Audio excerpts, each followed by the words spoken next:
நம்ம என்ன பார்க்க போறோம்னா மெய்யர் ரிலேஷன் நம்ம ஆல்ரெடி பார்த்துருப்போம். மெய்யர் ரிலேஷன் என்ன? மெய்யர் ரிலேஷன்னா CP minus CV equal to R தான் பார்ப்போம். அப்புறம் ஸ்பெசிஃபிக் ஹீட் ரேஷியோ வந்து CP by CV equal to gamma அப்படின்னு பார்க்கணும். இப்போ சப்ஸ்டியூட் பண்ணோம் அப்படின்னா சிவியை காமனாக எடுத்து வச்சுக்கேன். ஃபஸ்ட்டு இந்த ஈக்குவேஷனில் சிவியில் எடுத்தால் இது வந்து சிபி பை சிவி மைனஸ் 1 வரும். ஆனால் சிபி பை சிவினா என்ன அர்த்தம்? காமா. இப்போ CV equal to R by gamma minus 1. இது ஒரு வாட்டி கேட்டிருக்காங்க. சரியா? இது நீட்டில் இது ஒரு வாட்டி கேட்டிருக்காங்க. அதே போல் இப்போ சிவி ஈக்குவல் டு இப்போ இந்த இதில் வந்து CP equal to gamma times of CV நம்ம கண்டுபிடிச்சிருக்கோம். சிவிக்கு என்ன கண்டுபிடிச்சிருக்கோம்? R by gamma minus 1. அப்போ சிபி வந்து காமா டைம்ஸ் ஆஃப் இது ஒரு வாட்டி கேட்டிருக்காங்க.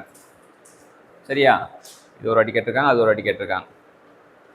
இது இல்லாமல் degree of freedom CV equal to N by two R. அப்போ CP equal to CV plus ஆரா. அப்போ இது என் பை டூ ஆர். ஆரை காமன் எடுத்தா என் பை டூ ப்ளஸ் 1. இது சிபி. ஆனால் நமக்கு தெரியும் gamma equal to CP by CV. சிபினா வந்து R into N by two plus 1. இது வந்து வெறும் N by two and R. அப்போ அடித்தா அப்போ N plus 2 divide by N 2 cancel ஆகிடும். சரியா? இதான் வந்து காமாவோட value. Gamma equal to N by two.